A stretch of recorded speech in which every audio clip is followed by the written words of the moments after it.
Okay, kumusta kayo? Ngayon, sisilipin natin ang isang napakalaking kontrobersya sa politika dito sa Pilipinas. Kasi gusto nating maintindihan paano ba talaga tumatakbo tong tinatawag na misogyny sa modernong panahon. At gagawin natin yan sa pamamagitan ng paghimay sa isang case study na, grabe, sumabog talaga online. So, tara na. Ang pinaka-ironic sa lahat, nagsimula tong buong kwento sa mismong unang araw ng buwan ng kababaihan. Parang sinadya yung timing, di ba? Nakakainis. At tingnan nyo to, grabe yung bilis ng pangyayari. Sa loob lang ng ilang araw, yung isang komento sa Kongreso naging full-blown coordinated attack na sa social media. At ang kasugdulan, sumakto pa sa International Women's Day. Sige, simulan natin sa umpisa. Sa pinagmula ng lahat ng ito, isang pahayag sa Kongreso. Paano nga ba yung dapat sana'y pagtatanggulam sa Vice President ay naging ganito kalaking gulo? Ano ba talaga yung sinabi? Well, habang dinedepensahan niya si Vice President Sara Duterte, ginamit ni Representative Bong Suntay yung katawan, yung pangalan ng aktres na si Ann Curtis Yusuf bilang metaphor.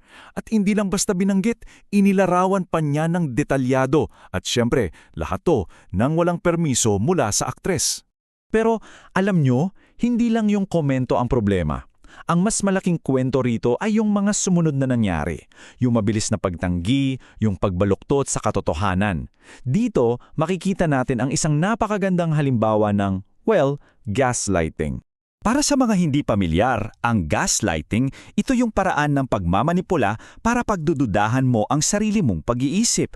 Pinapalabas na ikaw yung mali, na mali yung narinig o naramdaman mo. Basically, para kang ginagawang baliw.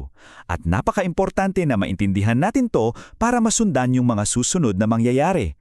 Unang-una, yung denial. Kahit malinaw na yun yung issue para sa marami, ang unang linya ng depensa ni Congressman Suntay ay, wala akong sinabing masama, walang immoral, walang sexual doon. Basically, sinasabi niya sa lahat ng nakarinig, mali kayo ng dinig.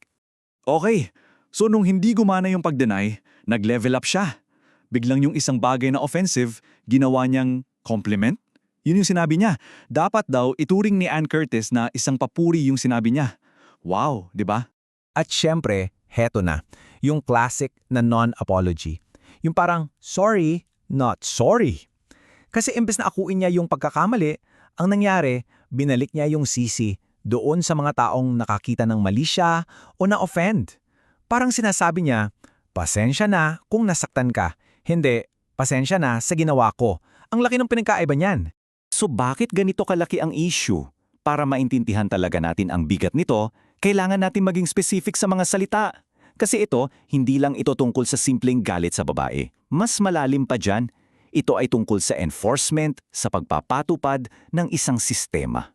Isipin nyo na ganito, ang sexism, yan yung ideolohiya. Yan yung paniniwala na mas mababa ang mga babae. Ngayong ang misogyny naman, yan yung pulis. Yan yung nagpaparusa sa mga babaeng ayaw sumunod sa patakaran ng sexism. Yan yung backlash na nararanasan nila kapag lumaban sila. At yan mismo ang nangyari kay Ann Curtis. Hindi siya nanahimik, sinabi niya ng malinaw, hindi katanggap-tanggap to. Dahil sa pagtindig niya, yung pulis ng misogyny, yung enforcement mechanism, biglang umandar para patihimikin siya. At yung parusa, hindi lang to simpleng bashers. Base sa mga pagsusuri, hindi ito nagkataon lang. Mukhang isa itong planado at coordinated na information operation mula sa mga political allies. Isang buong makina ang umandar para sa atake na to. So tingnan nyo ha, biglang halos sabay-sabay naglabasan yung mga to sa social media na may pare-parehong atake. Mula sa pag-normalize ng rape fantasy hanggang sa pag-atake sa kanyang pagkatao, sa kanyang karir niya, lahat na. So malinaw na hindi to nagkataon lang, di ba? Parang may nag-orchestrate, may nagplano. Alam nyo, may pangalan pala yung ganitong klaseng coordinated na atake. Tinatawag itong DA-VARVO. Isa siyang tactic ng mga nangaabuso para malito ka at ilihis yung usapan.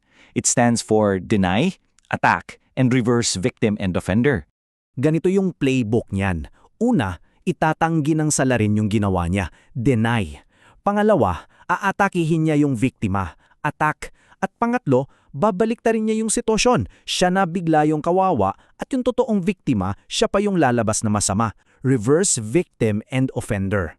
At sa kasong ito, kitang-kita yung mga papel nila.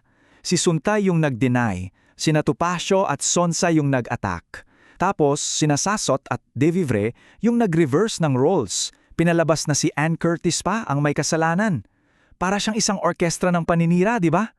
Pero sa gitna ng lahat ng ingay na to, may dalawang klase ng reaksyon na kasing halaga ng mga atake. Ito yung mga boses na tumutol at yung nakakabinging katahimikan ng mga taong inaasahan mong magsalita. At isa sa mga pinaka-nakakalungkot dito ay yung kaso ni Sas Sasot, isang transgender woman. Inaasahan mo na dahil naranasan na niya yung diskriminasyon, kakampi siya. Pero hindi, ginamit niya yung mismong mga sandata ng misogyny laban sa kapwa babae para lang ipakita yung political loyalty niya. Pero sa kabilang dako, mayroon tayong asawa mismo ni Congressman Santay, si Sheila. Sa halip na maging alibay, tumindig siya. Malinaw niyang sinabi na mali ang ginawa ng asawa niya at walang babae ang dapat tratuhin ng ganoon.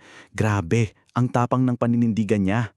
So anong punto ng lahat ng to? Bakit natin to hinimay ng ganito? Kasi kailangan nating tandaan na ang isyong ito ay hindi lang tungkol sa isang bastos na biro. May mas malaki at mas importanteng aral dito. Sabi ni Ann Curtis at napakatama niya, misogyny dressed up as a joke is still misogyny. Kahit balutin mo sa biro, misogyny pa rin yan. Pero pwede pa nating dalhin yan sa mas malalim na level. Ang misogyny kasi maraming costume yan. Pwedeng magpanggat ang misogyny bilang isang legal na argumento, pwede siyang magmukhang media criticism o kaya economic logic. Pero kahit anong costume pa yan, kahit anong dahilan pa ang gamitin, sa loob-loob niyan, iisa lang ang pakay. Ang patahimikin at kontrolin ang mga babaeng hindi nagpapasukil. Sa huli, yung katawan ng babae ang naging battlefield sa kwentong to. Pero ang totoong gyera ay hindi tungkol sa katawan. Ang gyera ay tungkol sa kapangyarihan. At yung tanong na iniiwan sa ating lahat ay ito. Sino ba talaga ang dapat magdesisyon kung sino ang may hawak ng kapangyarihan sa ating lipunan?